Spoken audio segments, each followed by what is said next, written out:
समन्ता चक्कवालेषु अत्रा गच्छन्तु देवता सद्दम्मं मुनिराजस्स सुनन्तु सग्गमुक्कदं ධම්මස්සවන කාලෝ අයං බදන්තා ධම්මස්සවන කාලෝ අයං බදන්තා ධම්මස්සවන කාලෝ අයං බදන්තා නමෝ තස්ස භගවතු අරහතු සම්මා සම්බුද්දස්ස නමෝ තස්ස භගවතු අරහතු සම්මා සම්බුද්දස්ස නමෝ තස්ස භගවතු අරහතු සම්මා සම්බුද්දස්ස.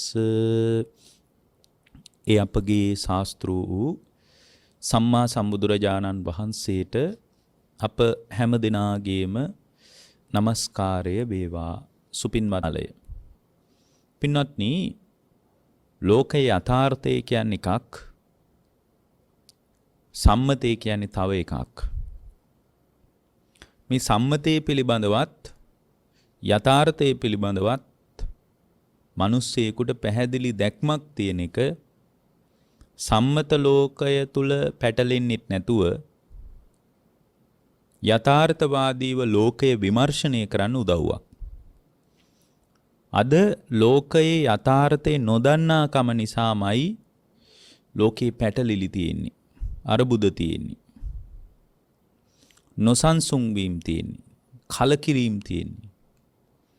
මේ ඔක්කොම ඇති වෙලා තියෙන්නේ පින්වත්නි වෙන මොකක්වත් නිසා නෙමෙයි, ලෝකේ යථාර්ථය නොදන්නා කම නිසායි.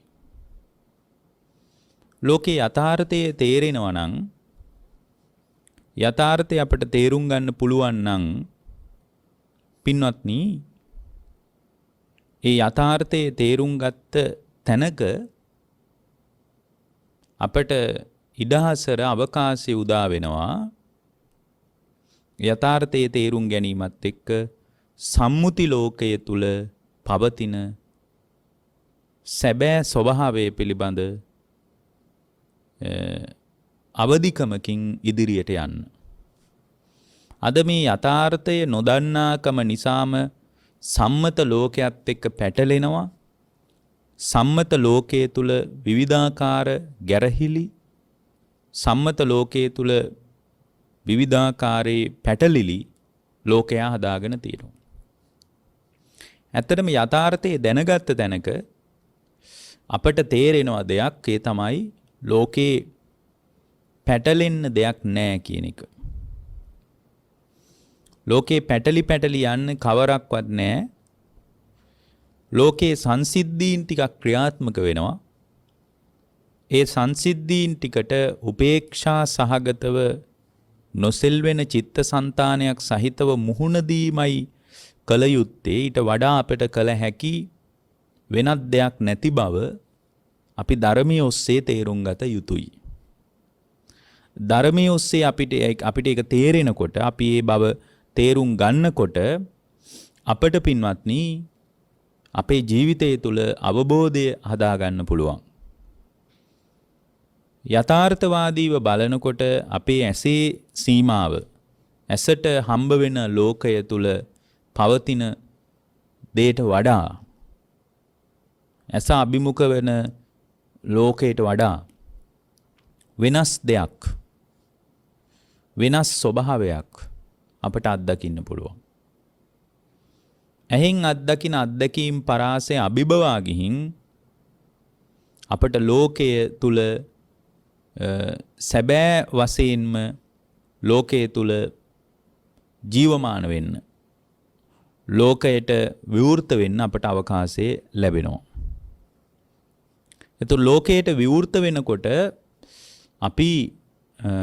අපිට තේරෙනවා, අපේ චින්තනයේ පළල් වෙනකොට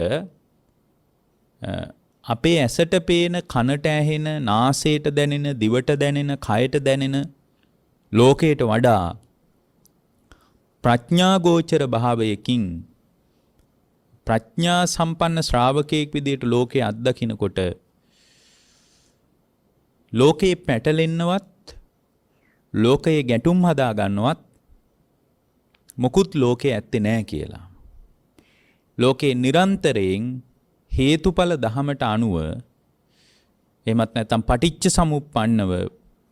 යම් කිසි සංසිද්ධීන් ටිකක් ක්‍රියාත්මක වෙනවා විතරයි. ඒ සංසිද්ධීන් ටික දිහා බලන විදිහ අනුව අපේ අභ්‍යන්තරේ කැළඹෙනවා. ඒ සංසිද්ධිය තුළ මගේ අභ්‍යන්තර ජීවිතය තුළ නාම රූප ධර්මයන්ගේ පහළවීමක් විතරමයි තියෙන්නේ.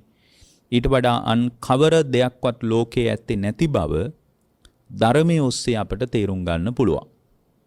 ඒ ධර්මයේ ඔස්සේ තේරුම් ගැනීම අපේ ජීවිතේ වඩාත් පහසු කරනවා. අපේ ජීවිතේ වඩාත් පහසු කිරීම තුළ පින්වත්නි අපට පුළුවන් ක්‍රමානුකූලව අවබෝධයේ පැත්තට සේන්දු වෙන්න. අවබෝධයේ පැත්තට ගමන් කරන්න. අවබෝධයේ පැත්තට ගමන් කරනකොට නිරායාසයෙන් පුද්ගලයන් නිවෙන්න පටන් ගන්නවා. සම්මත ලෝකයේ තුල වෙනදා වගේම සුපුරුදු ජීවනචර්යා ගොඩනගා ගන්නවා. සම්මත ලෝකයේත් එක්ක යා තුල පැටලීමක්, ඇවිලීමක් දකින්න ලැබෙන්නේ නැහැ. වෙනදා වගේම යුතුයකම් ටික, වගකීම් ටික, යුතුයකම් වගකීම් මේ සියල්ලම වෙනදා වගේම සුපුරුදු පරිදිම ක්‍රියාත්මක කරගන්නකොට එයාට ලෝකයේ මේ පවතින දේවල් වල වෙනස් වීම ඉදිරියේ විපරිණාමයට පත්වීම ඉදිරියේ එයා තුල හැඬීමක් වැළපීමක් නැතුව මේ ලෝකයෙන් වෙන්වීමේ පිළිවෙතකට බැහැ ගන්න පුළුවන්. අවබෝධයට පත්වෙච්ච කෙනෙකුගේ චින්තන රටාව. සාමාන්‍යයෙන් මේ ලෝකයේ තුල අපි අත්දකින දේවල් තමයි නොඑක් සංඥාවන් අපි තුල පහළ වෙන එක.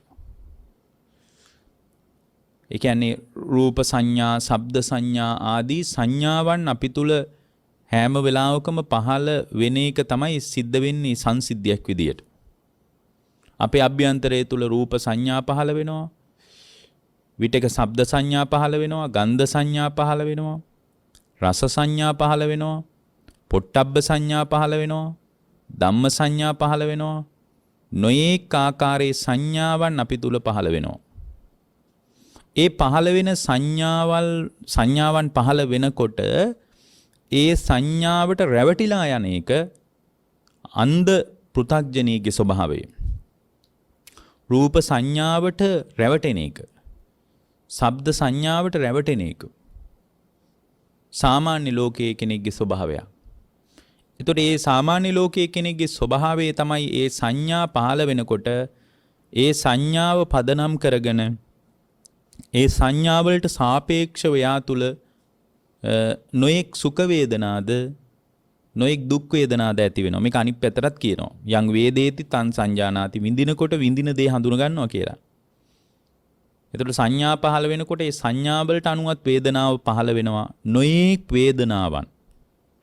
නොඑක් වේදනාවන් Tamanගේ හිත තුල ජනිත වෙනවා. නොඑක් වේදනා. විටක සුඛ වේදනා, විටක දුක් වේදනා, විටක අදුක්කම සුඛ වේදනා. මෙබඳු ආකාරයකට නොඑක් වේදනාවන් පහළ වෙනකොට ඒ වේදනාවන් සංඥාවන් පහළ වෙනකොට වේදනාව තුලද සංඥාව තුලද සාමාන්‍ය පුද්ගලයෙක් මුලාවටපත් වෙනවා. සාමාන්‍ය පුද්ගලයෙක් මුලාවටපත් වෙනවා. ඒතකොට ඒක සාමාන්‍ය කෙනෙක්ගේ ස්වභාවය. ඒක තමයි මේ ලෝකයට අයිති දේ, සංසාරික පුද්ගලයෙකුට අයිති දේ.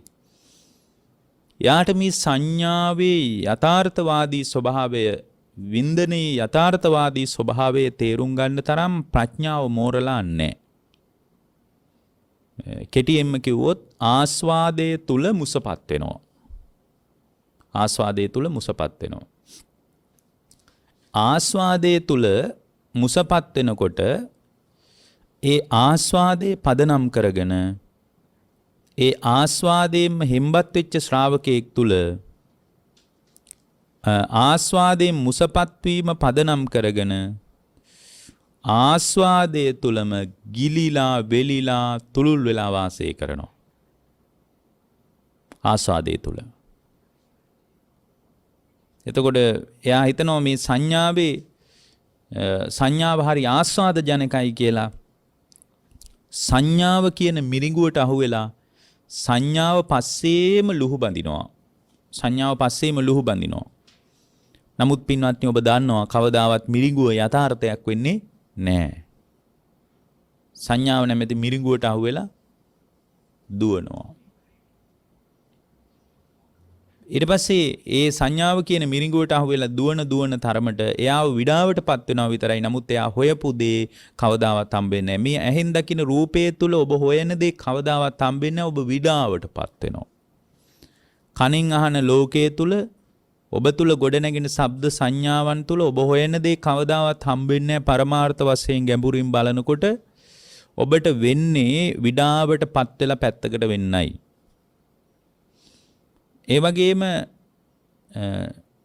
යම්තාක් ධර්මය තුල ජීවිතයේ ගලපා ගැනීම උනන්දුවක් හැදිච්ච ශ්‍රාවකයා තුල ලෝකය අත්දකින්න විදිහ වෙන එකක් පින්වත්නි. එයා ලෝකය අත්දකින්නේ කොහොමද? ඒ පුද්ගලයා ලෝකය අත්දකින්නේ පින්වත්නි මේවා හේතුන් නිසා හටගත්ත බවටයි. නොඑක් සංඥා පහළ වුණාට මේ සංඥාවන්ගේ පහළවීම හේතු සහිතව උද්ගත වෙච්ච තත්ත්වයක් විදියටයි ඒ ශ්‍රාවකයා දකින්නේ. හේතු සහිතව උද්ගත වෙච්ච තත්ත්වයක් විදියට මේ පවතින දේ ඒ ශ්‍රාවකයා දැක්කට පස්සේ යාට පුළුවන් එයාගේ ජීවිතය තුළ අවබෝධය කරා යනකොට එයාට පුළුවන් අර පුද්ගලයා වගේ අර මුලින් කියපු අන්ධ පුද්ගලයෙක් වගේ මිරිඟුවට අහුවෙලා දුවන්නේ නැතුව මිරිඟුවක් බව තේරුම් අරගෙන ඉන්න පුළුවන්. ඒ මිරිඟුවක් බව තේරුම් අරගෙන ඉන්න පුද්ගලයාට සංඥාවන් පහළ වෙනවා. එතකොට ඒ සංඥාවන් පදනම් කරගෙන එයා තුළ ක්‍රියාත්මක වීමකුත් තියෙනවා. හැබැයි සංඥාවේ යථාර්ථය දැනගනින්නවා. එයා ආදීනව දකිනවා. මේවා මත ආදීනව සහිත භාවයක් තිබෙන බව ඒ ශ්‍රාවකයා දැනගන්නවා. ඒ ආදීනව සහිත භාවයේ පදනම් කරගෙන ආදීනවයන් හේතු කරගෙන ඒ පුද්ගලයා තුල ආදීනව හේතු කරගෙන ඒ පුද්ගලයා තුල පින්වත්නි ආදීනවයන්ට හසු වී යන ගතියක්. ඒ කියන්නේ ආදීනව කියන්නේ අර අත්දකින වේදනා සංඥා ආදිය නිරන්තරයෙන් විපරිණාමයට පත් වෙනකොට වෙනස් වෙනකොට ඒ වෙනස් වීමට ඔරොත්තු දෙන ශ්‍රාවක භාවයක් මතුවෙන්නේ මෙතන. ඒ වෙනස් වීම තුළ මුසපත් වෙච්ච ශ්‍රාවක භාවයක් නෙමෙයි. ඒ වෙනස් වීමට ඔරොත්තු දෙන ශ්‍රාවක භාවයක් මතුවෙනවා. එයා තමයි ධර්මයේ Tamanගේ ජීවිතයේ කරගන්නේ. Tamanගේ ජීවිතය තුළ ධර්මය එයා තමයි දියුණු කරගන්නේ. වෙන කෙනෙකුට ධර්මයේ Tamanගේ ජීවිතය තුළ දියුණු කරගන්න බෑ. ඒක ඊටාම ප්‍රශස්ත අවධියක් විදියටයි භාග්‍යතුන් වහන්සේගේ ධර්මයේ තුළ පැහැදිලි වෙන්නේ. ඉහළ අවධියක් විදියටයි ධර්මයේ තුළ පැහැදිලි වෙන්නේ. අවබෝධය ප්‍රත්‍යක්ෂ කරගන්න මේ තුලින් අවබෝධය ප්‍රත්‍යක්ෂ කරගැනීමේ මාර්ගයට යාට පිවිසෙන්න දොරගුල් විවෘත වෙනවා. ඒක තමයි ආර්ය ශ්‍රාවකයාගේ ආර්ය જાතියේ පහළවීම. ආර්ය જાතියේ පහළවීම. ආර්යා ජාතෝ නාබි ජහනාබි කියලා කිව්වේ ඒකයි. අඟුලිමාල මහරහතන් වහන්සේගේ ජීවිතය තුළ ආර්ය જાතියේ පහළවීම ඇති වුණේ මේ ආස්වාදේ තමා තුළ ගොඩනැගෙන නොයෙක් සංඥාවල යථාර්ථයේ තේරුම් ගැනීමත් එක්ක උන්වහන්සේ ධර්මයේ පැත්තට හැරෙනකොට අර මුලින් අන්ධබාල විදියට Tamanගේ අධ්‍යක්ීම් පදනම් කරගෙන ලෝකේ පරිහරණය කරමින් ම්ලේච්ඡ ප්‍රචණ්ඩ ගති අතහැරලා දැම්මා. ඒත් එක්කම ක්‍රමානුකූලව ආර්ය જાතිය තුල ගොඩනැගෙන සැබෑ ශ්‍රාවක භාවයක් එතන මතුවෙන්න පටන් ගත්තා. එතකොට ඒ සැබෑ ආධ්‍යාත්මික ශ්‍රාවක භාවය තුලින් නැගී ඉන්නකොට Tamanගේ ජීවිතය තුල ඒක ප්‍රත්‍යක්ෂ වෙන්න පටන් ගත්තා. ඊට පස්සේ අර අධ්‍යක්ෂපු ලෝකයෙන් වෙන් වෙලා වාසය කරන තැනකට ආවන්න නිස්සරණයටපත් වුණා. අවබෝධය තුල ප්‍රත්‍යක්ෂ වෙච්ච අවබෝධය තුල ස්ථාවර වෙච්ච කෙනෙක්ගේ ස්වභාවය තමයි පින්වත්නි තමන් අත්දකින අත්දැකීමෙන් වෙන් වෙලා තමන් අත්දකින අත්දැකීම තුල සිද්ධ වන ක්‍රියාවලිය පිළිබඳ ඉතා පැහැදිලි නුවණකින් පැහැදිලි අවබෝධයකින් මෙතන සංඥා වේදනාවන්ගේ පහළවීමක් විතරයි තියෙන්නේ. මේවත් හේතු සහිතවයි පහළ වුණේ කියලා අවබෝධය තුර තහවුරු වෙච්ච ශ්‍රාවකෙක් සංඥාවෙන් වෙන් වෙලා වාසය කරන තැනකට Tamanගේ හිත හදා ගන්නවා. එතන තමයි ලෝකේ නිස්සරණය පවතින්නේ.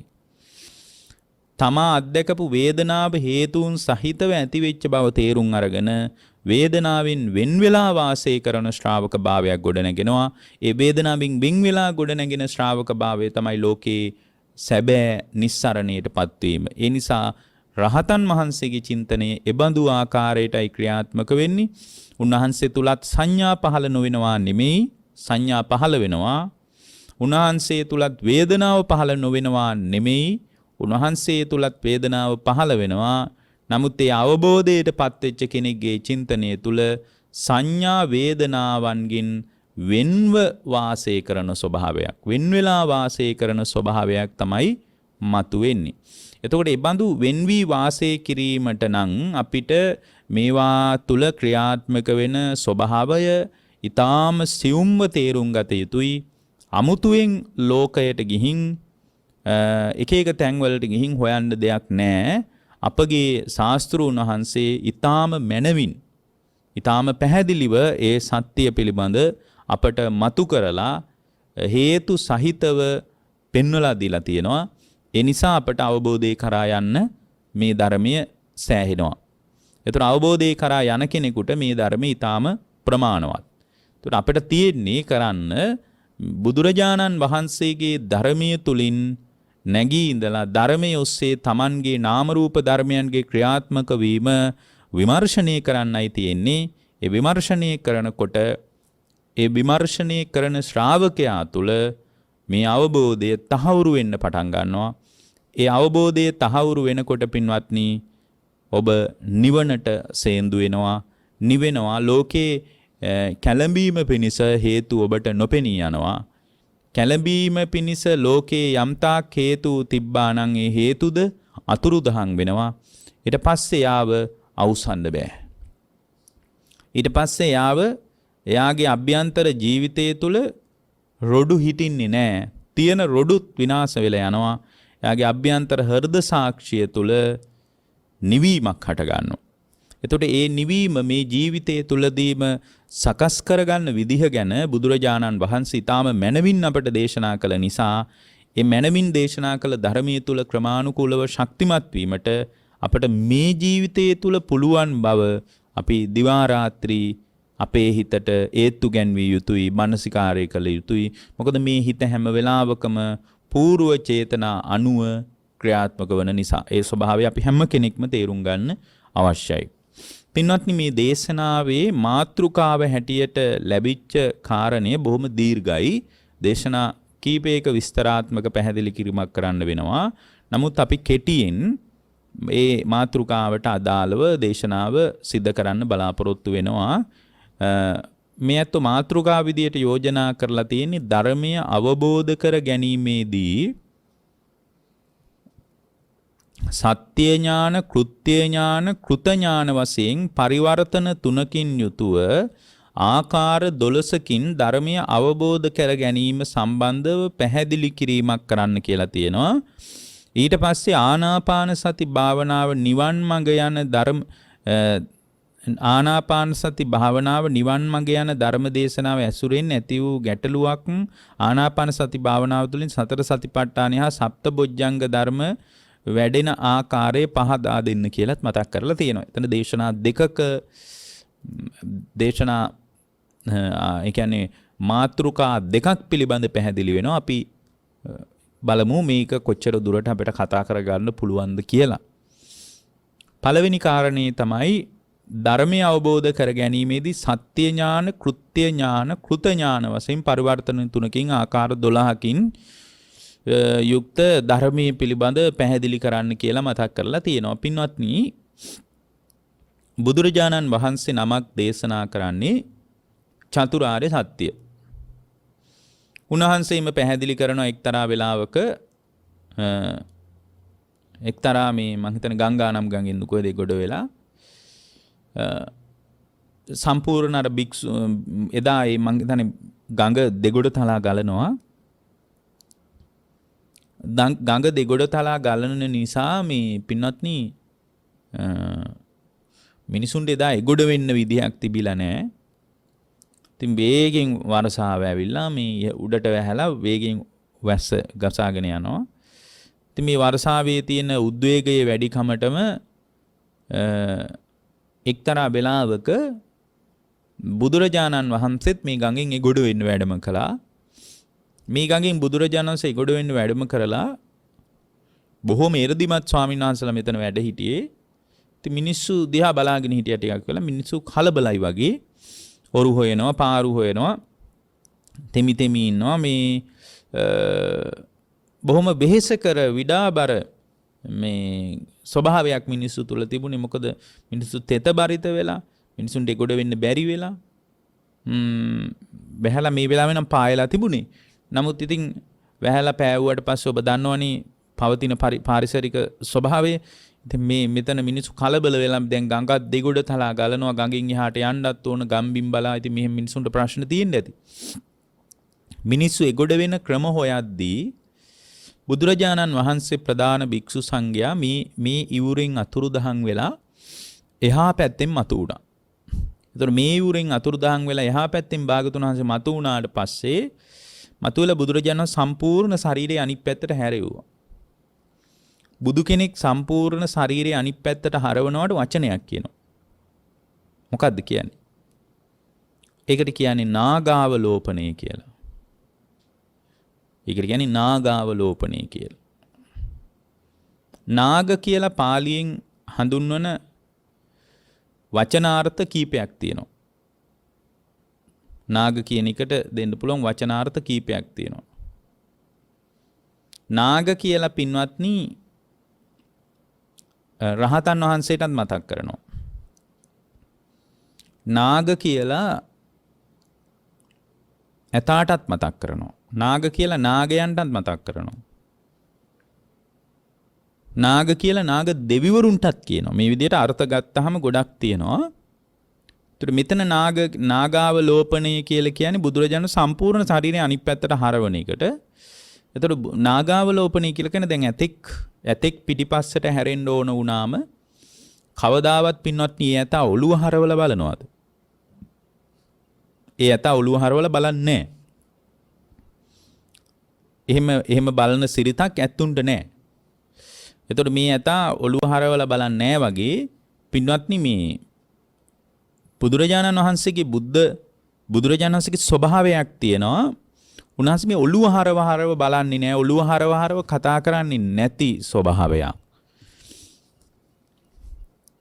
බුදුරජාණන් වහන්සේගේ සම්පූර්ණ ශරීරය අනිත් පැත්තට හැරෙව්වා. සම්පූර්ණ ශරීරය අනිත් පැත්තට හරවලා බුදුරජාණන් වහන්සේ ඒ භික්ෂු සංඝයාට මතක් කරනවා, පින්වත් මහණෙනි බලන්න මිනිස්සු මේ ගඟෙන් එගොඩ වෙන්න බැරුව කොයිතරම් දුක් විඳිනවද? මේ ගඟෙන් ගොඩ වෙන්න බැරුව. මහණෙනි අපි අත මිටි කරලා දිගාරිනවා වගේ වෙලාවකින් එහා ගම් යූරෙන් අතුරුදහන් වෙලා මෙහා ගම් යූරේ මතු වුණා. ඒ විතරක් නෙමෙයි පින්වත් මහණෙනි.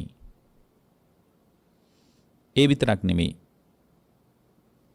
පින්වත් මහණෙනි අපිට දීර්ඝ කාලයක් ඔබටත් මටත් ඉපදෙමින් මැරෙමින් කෙලෙස් ගංගාවෙන් එගොඩ වෙන්න බැරුව හිටියා. දැන් අපි ඒ ගංගාවෙනුත් එගොඩ වුණා. මේ ගඟෙන් විතරක් නෙමෙයි අපි කෙලෙස් ගංගාවෙනුත් එගොඩ වුණා. පින්වත් මහණෙනි මේ කෙලෙස් ගංගාවෙන් එගොඩ වෙන්න බැරුව ඉන්නේ කුමක් නිසාද? කෙලෙස් ගංගාවෙන් කාම ඕගයෙන්, භව ඕගයෙන්, දිට්ඨි ඕගයෙන්, අවිජ්ජා ඕගයෙන් කියන මේ සතර මහා ඕගයෙන් නිදහස් වෙන්න බැරුව ඉන්නේ කවර කාරණයක් පදනම් කරගෙනද? පින්වත් මහණෙනි අපට මේ කෙලෙස් ගංගාවෙන් අනාදිමත් කාලයක් එගොඩ වෙන්න බැරි වුණේ සත්‍ය හතරක් අවබෝධ නොවීම නිසායි. සත්‍ය හතරක් අවබෝධ නොවීම නිසායි. මොනවද ඒ සත්‍ය හතර? දුක නම් වූ ආර්ය සත්‍යයි. දුක්ඛ සමුදය නම් වූ ආර්ය සත්‍යයි. දුක්ඛ නිරෝධේ නම් වූ ආර්ය සත්‍යයයි. දුක්ඛ නිරෝධගාමිනී ප්‍රතිපදාව නම් වූ ආර්ය සත්‍යයයි. පින්වත්නි, දුකත් දුකෙන් නැත මිදීමත් පදනම් කරගත්ත දුක්ඛ සත්‍ය, දුක්ඛ සමුදය සත්‍ය, දුක්ඛ නිරෝධ සත්‍ය, දුක්ඛ නිරෝධගාමිනී ප්‍රතිපදාව නම් වූ ආර්ය සත්‍ය අපට අවබෝධ නොවිච්ච නිසා තමයි පින්වත් මහණෙනි, ඔබත් මමත් දීර්ඝ කාලයක් මේ සංසාරේ ඇවිද්දේ. එහෙමනම් අපට එකක් තේරෙනවා පින්වත්නි. මොකද්ද? අපිටත් මේ චතුරාර්ය සත්‍ය අවබෝධ කරගන්න බැරි වීම නිසා තමයි දීර්ඝ කාලයක්, දවසක් දෙකක් තුනක් නෙමෙයි, දීර්ඝ කාලයක් පින්වත්නි අනමරාග්න සංසාරේ ඉපදෙමින් මැරෙමින් දීර්ඝ කාලයක් සංසාරේ ඇවිදින්න උනේ මේ චතුරාර්ය සත්‍ය පිළිබඳ අපට අවබෝධ නොවිච්ච නිසායි. චතුරාර්ය සත්‍ය පිළිබඳ අපට අවබෝධ නොවිච්ච නිසා තමයි ඉපදෙමින් මැරෙමින් දීර්ඝ කාලයක් මේ සංසාරේ ඇවිදින්න උනේ. ඒක අපි ඊටාම හොඳින් තේරුම් ගත යුතුයි. එහෙමනම් අපට අවබෝධ කරගන්න තියෙන මේ චතුරාර්ය සත්‍ය ධර්මයේමයි, වෙන මොකක්වත් නෙමෙයි. මේ චතුරාර්ය සත්‍ය ධර්මයේ පදනම් කරගෙනම සම්මාදිට්ඨියටපත් වීම හැර අපට මේ මොහොත තුල වෙනත් කරගන්න යමක් නැහැ පින්වත්නි. දැන් මෙතන මේ පින්නතුන් අහන්නේ සත්‍ය ඥාන, කෘත්‍ය ඥාන, කෘත ඥාන වශයෙන් පරිවර්තන තුනකින් ආකාර 12කින් යුතු. ඒකට කියන්නේ ත්‍රිපරිවට්ට ද්වාදසාකාරය කියලා. මොකක්ද ඒකට කියන්නේ? ත්‍රිපරිවට්ට ද්වාදසාකාරය කියලා. චතුරාර්ය සත්‍ය තමයි අවබෝධ කරන්න ඕන. චතුරාර්ය සත්‍යයම සත්‍ය ඥාන වශයෙන් හතර ආකාරයකින් අවබෝධ කරන්න ඕන. කෘත්‍ය ඥාන වශයෙන් හතර ආකාරයකින් අවබෝධ කරන්න ඕන. කෘත ඥාන වශයෙන් ආකාර හතරකින් අවබෝධ කරන්න ඕන. එතකොට හතර වැඩි කිරීම තුන. ඒ කියන්නේ සත්‍ය ඥාන, කෘත්‍ය ඥාන, කෘත ඥාන වශයෙන් දුක අවබෝධ කරන්න ඕන. සත්‍ය ඥාන, කෘත්‍ය ඥාන, කෘත ඥාන වශයෙන් දුක්ඛ සමුදය අවබෝධ කරන්න ඕන. සත්‍ය ඥාන, කෘත්‍ය ඥාන, කෘත ඥාන වශයෙන් දුක්ඛ නිරෝධය අවබෝධ කරන්න ඕන. සත්‍ය ඥාන, කෘත්‍ය ඥාන, කෘත ඥාන වශයෙන් දුක්ඛ නිරෝධගාමිනී ප්‍රතිපදාව දැනගන්න ඕන. එතකොට මේ විදියට ගත්තාම හතර බැගින් තුනේවා. හතර තුنين වැඩි කරාට පස්සේ 12ක් වෙනවා. ඒකට අපි කියනවා ත්‍රිපරිවට්ට පරිවර්තන තුනකින් යුතු ද්වාදසාකාර, ආකාර 12කින් යුතු අවබෝධ කරගත යුතු චතුරාර්ය සත්‍ය පිළිබඳ පරයය කියලා. දැන් මෙතනදී අපි ඊටාම හොඳින් තේරුම් ගන්න ඕන බුදුරජාණන් වහන්සේ දුක කියලා, දුක්ඛ සත්‍ය කියලා අපට පැහැදිලි කළේ කුමක්ද? දැන් බුදුරජාණන් වහන්සේ දුක පිළිබඳව අපට වදාරන්නේ වඩන්න කියලා නෙමෙයි, ප්‍රත්‍යක්ෂ කරන්න කියලාත් නෙමෙයි. දුක පිළිබඳව මූලික වශයෙන් දුක පිළිබඳව නුවණ හදා ගන්න ඕන. එතනම තමයි සම්මාදිට්ඨිය උපදින්නේ. දුක්ඛං අරිය සත්‍යන්ති කියලා කියන්නේ ඒකයි. මොකද්ද දුක පිළිබඳව හදාගන්න නුවණ? දුක පිළිබඳව හදාගන්න නුවණ තමයි පින්වත්නි දුක කියන්නේ කුමක්ද කියලා දැනගන්න. ඕන බලන්න දුක්ඛ සත්‍ය පිළිබඳව තුන් ආකාරයකින් අවබෝධ කරගන්න විදිය. පරිවර්තන තුනකින් යුක්තව දුක පිළිබඳ අවබෝධ කරගන්න විදිය. මේ චතුරාර්ය සත්‍ය අවබෝධය කියන එක බොහොම පැහැදිලිව හදා ගන්නවා නම් මේ ඒ කියන්නේ අවබෝධය කරා යනවා නම් අවබෝධය ප්‍රත්‍යක්ෂ කර ගන්නවා නම් අනිවාර්යයෙන්ම ත්‍රිපරිවට්ට ද්වාදසාකාර ආකාරයෙන් මේක දුක මේ චතුරාර්ය සත්‍ය පිළිබඳ Tamanගේ අවබෝධය මනමින් සකස් කර ගන්න අවශ්‍යයි. ඊටාම පැහැදිලිව ඒ පිළිබඳ අවබෝධය සකස් කර ගන්න අවශ්‍යයි. එතකොට ධර්මය අවබෝධ කර ගැනීමට නම් ඒකාන්ත වශයෙන්ම පින්වත්නි සත්‍ය ඥාන, කෘත්‍ය ඥාන, කෘත ඥාන වශයෙන් ආකාර 12කින් යුතුව මේක අවබෝධ කරන්න ඕන. දැන් දුක පිළිබඳව දුක්ඛං අරිය සත්‍යං, ඒක තමයි පළවෙනි එක. 12කට බෙදුවොත් ඕක තමයි පළවෙනි එක. දුක්ඛං අරිය සත්‍යං. දුක්ඛං අරිය සත්‍යං කියන තැනදී තමයි පුද්ගලයා තුළ සම්මාදිට්ඨිය උපදින්නේ. මොකද්ද දුක කියලා කියන්නේ? දුක කියලා කියන්නේ වෙන මොකක්වත් නෙමෙයි. දුක කියලා කියන්නේ ජාතිපි දුක්ඛා, ජාති දුක. ජරාපි දුක්ඛා, ජරා දුක. ව්‍යාධිපි දුක්ඛෝ, ලෙඩවීමේ දුක. වයසට යෑමේ දුක, ව්‍යාධීන්ටපත් වීමේ දුක. මරණම්පි දුක්ඛං, මරණ දුක. ශෝක පරිදේව දුක්ඛ දෝමනස් උපායාසා, දුක්ඛා. ශෝකයන්, පරිදේවයන්, දුක්ඛ දෝමනස්යන් නොඑක ආකාරයේ දුක. යම්පිච්ඡන්න ලබති තම්පි දුක්ඛං. ප්‍රාර්ථනා කරන ලෝකය නොලැබීමේ දුක. මේ විදියට කියාගෙන ගිහින් දුකේ ප්‍රභේද පැහැදිලි කරලා අන්තිමටම කියනවා මොකද්ද? සංකිත්තේන පංචුපාදානස්කන්ධා දුක්ඛා. සංක්ෂිප්තව ගත්තාම, කෙටියෙන් ගත්තාම, හකුලුවා ගත්තාම පංච උපාදානස්කන්ධ දුක. ඔන්න ඕක තමයි පින්වත්නි දුක්ඛං අරිය සත්‍යන්ති කියලා කියන්නේ. ඕක තමයි දුක්ඛං අරිය සත්‍යන්ති කියලා කියන්නේ. දුක නුවණින් දැනගන්නවා කියන්නේ ඔන්න ඕකටයි. එතකොට ඒ දුක පිළිබඳව ජාති දුක, ජරා දුක, ව්‍යාධි දුක, මරණ, ශෝක පරිදේව, දුක්ඛ දෝමනස් උපායාස, ප්‍රාර්ථනා කරන දේවල් නොලැබීමේ දුක. ඊට පස්සේ පින්වත්නි ප්‍රියයන්ගේ වෙන්වීමේ දුක, අප්‍රියයන් සමග සංයෝග වීමේ දුක. මේ විදියට කියාගෙන ගිහින් කියනවා සංකිත්තේන පංච උපාදානස්කන්ධා දුක්ඛ. මෙන්න මේ විදියට වෙන් වශයෙන් දුක කියන්නේ මෙන්න මෙයයි කියලා දැනගන්න එක තමයි දුක්ඛං අරිය සත්‍යන්ති කියලා කියන්නේ. දුක පිළිබඳ ආර්ය සත්‍ය නුවණින් දැනගන්නවා. දැන් දුක නුවණින් දැනගත්ත පමණින් අවබෝධය කරා යන්න බෑ. එතකොට අපි මේ චතුරාර්ය සත්‍ය ත්‍රිපරිවට්ට පරිවර්තන 3කින් යුක්තව, ආකාර 12කින් යුක්තව අවබෝධ කරන්න තමයි මේ හැම ධර්මයක්ම ඉගෙන ගන්න. මේ ඉගෙන ගන්න දහම් කොටස තියෙන්නේ. මේ හැම එකකම ඉලක්කය තමයි චතුරාර්ය සත්‍ය පිළිබඳ පිළිසිඳ නුවණක් හදලා ඉවර වෙලා ඒ දුකෙන් නිදහස් වීමේ පිළිවෙත සම්පූර්ණ කිරීම පිණිස ශ්‍රාවකයා තුළ පෙළඹවීමක් හදන එක. ඒක තමයි බුදුදහමේ ක්‍රමය. බුදුදහම උත්සාහ කරන්නේ බඳු ශ්‍රාවක භාවයකට පුද්ගලයා යොමු කිරීමටයි. ඒතර දුක්ඛං අරිය සත්‍යන්ති කියලා කියන්නේ දුක නුවණින් දැනගන්න ඕන. දුක කියන්නේ මෙන්න මෙයයි කියලා ඉලක්කගතව පැහැදිලිව වෙන් වශයෙන් පුද්ගලයා තුළ නුවණක් ඇති වෙන්න ඕන. ඊට පස්සේ පින්වත්නි ඊළඟට භාග්‍යවතුන් වහන්සේ මතක් කළා දුක්ඛං පරිඤ්ඤයන්ති. මේ දුක පිළිබඳව පිළිසිඳ දැකීමක් ඇති විය යුතුයි. දුක නිකන් ජාති දුක, ජරා මෙහෙම දැනගත්තා වගේම දුක පිළිබඳ පිළිසිඳ දැනීමක් ඇති විය යුතුයි. මොකද්ද දුක පිළිබඳව ඇතිවෙන පිළිසිඳ දැකීම? දුක පිළිබඳ පිළිසිඳ දැනගන්නකොට තේරෙනවා මේ හැම තැනකම තමා තුළ පංචස්කන්ධ ධර්මයන් පහළ වීමේ දුකයි තියෙන්නේ. තමා තුළ පංචස්කන්ධේ පහළ වීමේ දුකයි තියෙන්නේ. ඒක තමයි දුක කියලා කියන්නේ. දැන් උදාහරණයක් විදිහට අපි ගමු මේ විදිහට.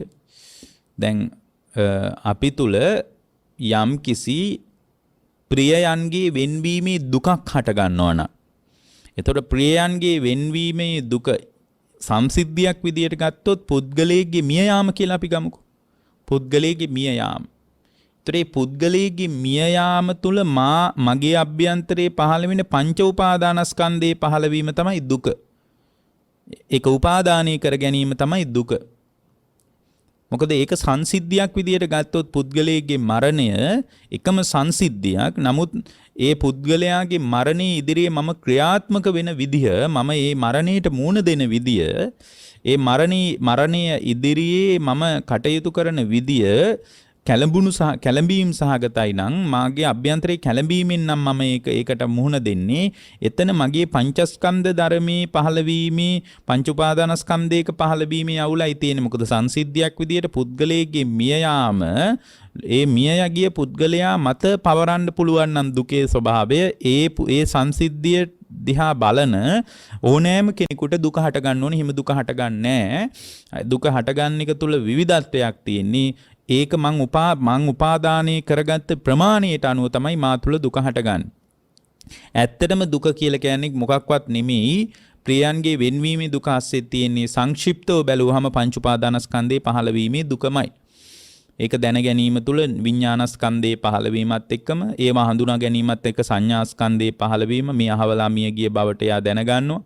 ඊට අනුව පින්වත්නි අනේ අපිට කොච්චර උදව් කළාද අපේ කෙනෙක් නේද කියලා ඒකට ඒ සංඥා පහළවීමත් එක්කම තමා තුළ වේදනාස්කන්ධයක් පහළ වෙනවා දුක වේදනාස්කන්ධයේ පහළවීම ඊට අනුව සිතුවිලි ගලාගෙන එනවා සංකාරස්කන්ධයේ පහළවීම ඊට අනුව රූපේ වෙනස් වෙනවා අඬනවා වැළපෙනවා සෝසුසුම් හෙලනවා කෑ ගහනවා පොළොවේ පස් කණ්ඩ හදනවා පපුවට අත් දෙකෙන් ගහ ගන්න හදනවා නොයෙකුත් චර්යා ගොඩ නගිනවා මේ රූපස්කන්ධයේ පහළවීම නිසා නාම ධර්ම ඇසුරෙන් රූපේ වෙනස් වීම නිසා. දැන් බලන්න ප්‍රියේහි විප්‍රයෝග දුක අස්සේ තියෙන තමා තුළ පංචස්කන්ධ ධර්මයක පහළවීමක් කියලා මේ ලෝකේ දුක කියලා කියන්නේ පංච උපාදානස්කන්ධේ පහළවීමමයි කියලා දුක පිළිසිඳ වශයෙන් දැනගන්න.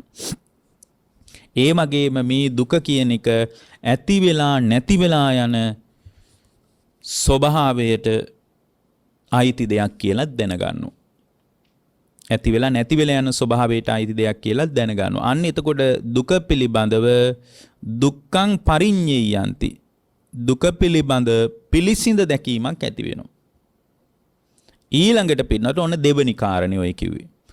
ආර්ය දුක්ඛං අරිය සත්‍යන්ති දුක පිළිබඳ නුවණින් දකිනවා දුක කියන්නේ මෙයයි කියලා. ඊළඟට දුක්ඛං පරිඤ්ඤයන්ති දුක පිළිබඳ පිළිසිඳ දැකීමක් හදා ගන්නවා. මේක තව විදිහකින් පැහැදිලි කරන්න පුළුවන්. මම මේ කියන ඔබට තවත් සරලව පැහැදිලි කරන්න අවශ්‍ය නිසා. ඊළඟට පින්වත්නි, ඒ පුද්ගලයාට දුක පිළිබඳ පිළිසිඳ නුවණක් පහළ වෙනවා. පිළිසිඳ දැන ගැනීමත් එක්කම දැනගත් බවට නුවණක් පහළ වෙනවා. ඒකට කියන්නේ දුක්ඛං පරිඤ්ඤාතන්ති කියලා. දුක පිළිසිඳ දැනගත්තා කියන ස්වභාවය. එතකොට මේ දුක පිළිසිඳ දැනගත්තා කියන ස්වභාවයත් තමා තුළ ප්‍රත්‍යක්ෂ කරගන්න ඕන ස්වභාවයක්. ඔන්න ඕක තමයි පරිවර්තන තුනයි කියලා කියන්නේ. සත්‍ය ඥාන, කෘත්‍ය ඥාන, කෘත ඥාන. නුවණින් දැනගන්නවා, ඒ නුවණින් දැකීම පිළිසිඳව දකිනවා. පිළිසිඳව දැකගත්තා කියන ස්වභාවය, ඒක තහවුරු කරගන්න ස්වභාවය, ඒ පිළිබඳ මෙයයි දුකේ ස්වභාවය කියලා Taman එක තහවුරු කරගෙන Tamanගේ හදවත තුළින් දැනගන්නවා. ඒකට පරිඤ්ඤාතන්ති කියලා කියනවා. දැන් ඊට පස්සේ දුක්ඛ සමුදය ගත්තට පස්සේ දුක්ඛ සමුදයං අරිය සත්‍යන්ති. දුක්ඛ සමුදය කියන්නේ නුවණින් දැනගන්නවා. දුක්ඛ සමුදය කියන්නේ මොකද්ද කියලා. මොකද්ද දුක්ඛ සමුදය කියලා කියන්නේ? දුක්ඛ සමුදය කියලා කියන්නේ යායන් තණ්හා පෝනෝ භාවිකා නන්දි රාග සහගතා తත්‍ර తත්‍රාබි නන්දිනී සේයති දං කාම තණ්හා භව තණ්හා විභව තණ්හා කියලායි දුක්ඛ සමුදය පිළිබඳ පැහැදිලි වෙන්නේ. ආස්වාදයෙන් ඇලෙන ගිය තැන සතුටෙන් පිළිගන්න විදිහේ තණ්හාවක් ඇද්ද? ඒක කාම තණ්හා, රූප, ශබ්ද, ගන්ධ, රස, පහස යන අරමුණු පිළිබඳ ඇතිවන තණ්හාව, පැවැත්ම ගැන තියෙන ආසාව භව තණ්හාව, නොපැවැත්ම ගැන තියෙන ආසාව විභව තණ්හාව. මෙන්න මේ තණ්හාවමයි දුකේ සමුදය කියලා නුවණින් දැනගන්නවා. එතන සම්මාදිට්ඨිය උපදිනවා. ඒ සම්මාදිට්ඨියේම ඉහළ පියවර තමයි ක්‍රමානුකූලව මේක ප්‍රත්‍යක්ෂ කරගන්න තැන ශ්‍රාවකයාගේ ජීවිතේ ගොඩනගන්නේ. එතකොට එතන අපිට පැහැදිලි වෙනවා දුක්ඛ සමුදයං ආර්ය සත්‍යං. දුක්ඛ සමුදය ආර්ය සත්‍ය පිළිබඳ යාට නුවණක් පහළ වෙනවා. එතකොට දුක්ඛ සමුදය නුවණ විතරක් බෑ, මේක පරිවර්තන තුනකින්ම අවබෝධ කරගන්න එපාය. ඊළඟට දුක්ඛ සමුදයං අරිය සත්‍යන්ති කියන නුවණින් දැනගන්නවා.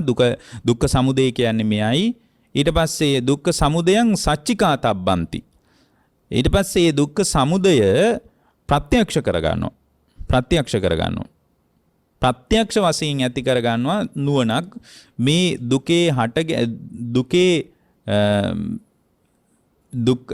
පින්වත්නි දුක්ඛ සමුදය පිළිබඳ දුක්ඛ සමුදයං අරිය සත්‍ය නුවණින් දැනගන්නවා. එතකොට ඒ නුවණින් දැනගත්තට මදි. නුවණින් දැනගත්තා කියලා යාට දුක අවබෝධ කරගන්න බෑ. දුක්ඛ සමුදයං පහතබ්බන්ති. ඒක දෙවෙනි පියවර. දුක්ඛ සමුදයං පහතබ්බන්ති. ඒක දුරු කරන්න ඕන.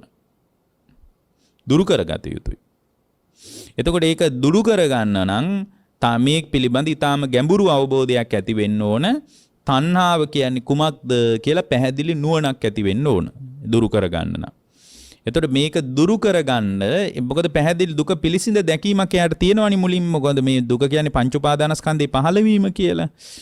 ඊට පස්සේ දුක්ඛ සමුදයං පහතබ්බන්ති. මේ දුක්ඛ සමුදය කියන තණ්හාව දුරු කළ යුතුයි කියන තැනට අදාළව එයා තුල නුවණ හදා ගන්න ඕන. ඊළඟට දුක්ඛ සමුදයං පහීනන්ති. පහීනන්ති කියන්නේ දුක දුරු කළා කියන తත්වය Taman තහවුරු කර ගන්න ඕන. දුක දුරු කළා කියන తත්වය තහවුරු කරන්න. ඔන්න ඔය දුරු කිරීමේ පරයාය පිළිබඳවත් පරිවර්තන තුනකින් යුතුව ශ්‍රාවකයා පිළිබඳ නුවණ හදා ගන්න. ශ්‍රාවකයා තුල නුවණ හදා ගන්න එක දුක්ඛ සමුදය අරිය සත්‍යන්ති කියන ස්වභාවයත්, පහතබ්බන්ති කියන ස්වභාවයත්, පහීනන්ති කියන ස්වභාවයත් නුවණින් දැනීමත් Taman තුල කෘත්‍ය වශයෙන් කල යුතු දෙයක් දුරු කළ යුතුයි. ඒක කළ යුතු දෙයක්. ඊළඟට පහීනන්ති දුරු කළා කියන ස්වභාවයත් තහවුරු කළ යුතුයි. ඔන්න ඔය විදිහට තුන් ආකාරයකින් දුක්ඛ සමුදය පිළිබඳ අවබෝධය හදා ගන්න.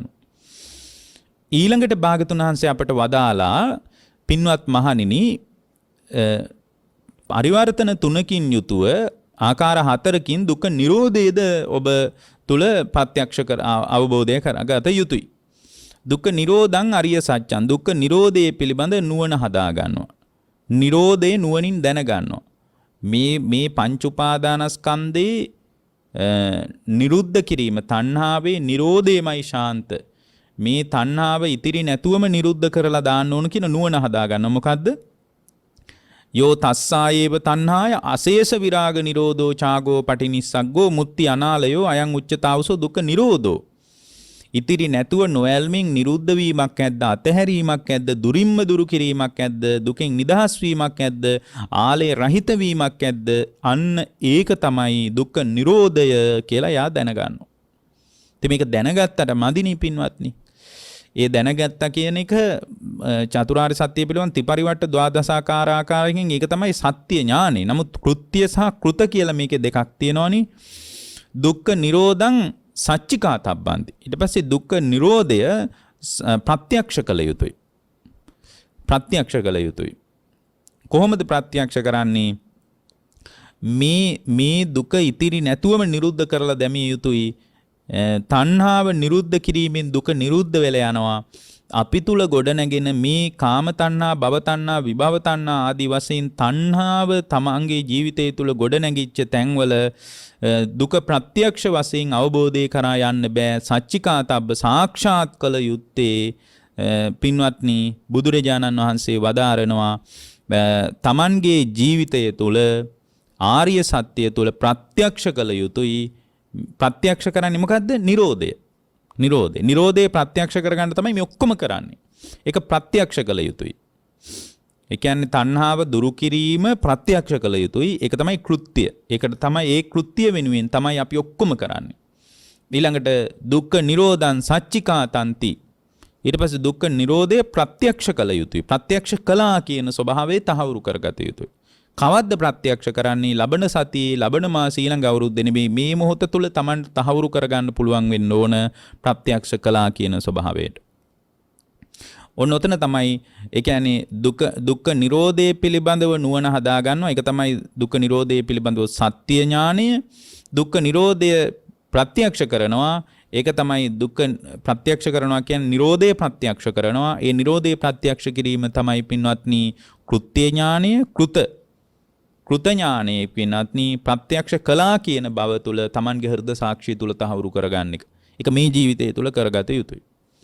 ඔය විදිහටම මේව විස්තර කරන්න කාලයක් නැහැ. ඔය විදිහටම බුදුරජාණන් වහන්සේ මතක් කළා දුක්ඛ නිරෝධගාමිනී පටිපදා ආර්ය සත්‍ය තුලත් සත්‍ය ඥාන, කෘත්‍ය ඥාන, කෘත ඥාන වශයෙන් ත්‍රිපරිවට්ටාකාරයෙන් මේක මේ පිළිබඳ නුවණ සකස් කරගත යුතුයි. දුක්ඛ නිරෝධගාමිනී අරිය සත්‍යන්ති කියන මාර්ගයේ පිළිබඳ නුවණ හදා ගන්න ඕන. ඒක තමයි සත්‍ය පිළිබඳ අවබෝධය. එතකොට එයා දැනගන්නවා මොකක්ද නිරෝධගාමිනී පටිපදාව? අරියෝ අට්ටංගිකෝ මග්ගෝ ආර්ය අෂ්ටාංගික මාර්ගය කියලා එයා දැනගන්නවා. එතකොට ආර්ය අෂ්ටාංගික මාර්ගය කියලා ඒ ශ්‍රාවකයා තුළ දැනුමක් ඇති වෙනවා. ආර්ය අෂ්ටාංගික මාර්ගය කියන දැනුම ඇති වුණාට පස්සේ පින්වත්නි ඒ පුද්ගලයා තුළ දුක්ඛ නිරෝධගාමිනී ආර්ය සත්‍ය පිළිබඳව දුක්ඛ නිරෝධගාමිනී ආර්ය සත්‍ය පිළිබඳව භාවේ තබ්බන්ති කියලා කියන්නේ ඒක වැඩි යුතුයි. මේක දැනගත්තා කියලා ලොකු දෙයක් කරන්න බෑ. මේක අපි ක්‍රමානුකූලව මේක වැඩි යුතුයි. එහෙමනම් ඒක තමයි පින්වත්නි කෘත්‍ය. ඔන්න කල යුත්තේ. දැනගත්තට මදි දුක්ඛ නිරෝධගාමිනී ආර්ය සත්‍ය කියලා මාර්ගය පිළිබඳ නුවණින් දැනගත්තා කියලා මදි. මේ දුක්ඛ නිරෝධගාමිනී ආර්ය සත්‍ය පිළිබඳ නුවණින් දැන ගැනීමත් එක්ක මේක වැඩි යුතුයි. ඒක තමයි කෘත්‍ය. භාවේ තබ්බන්ති. වැඩිම.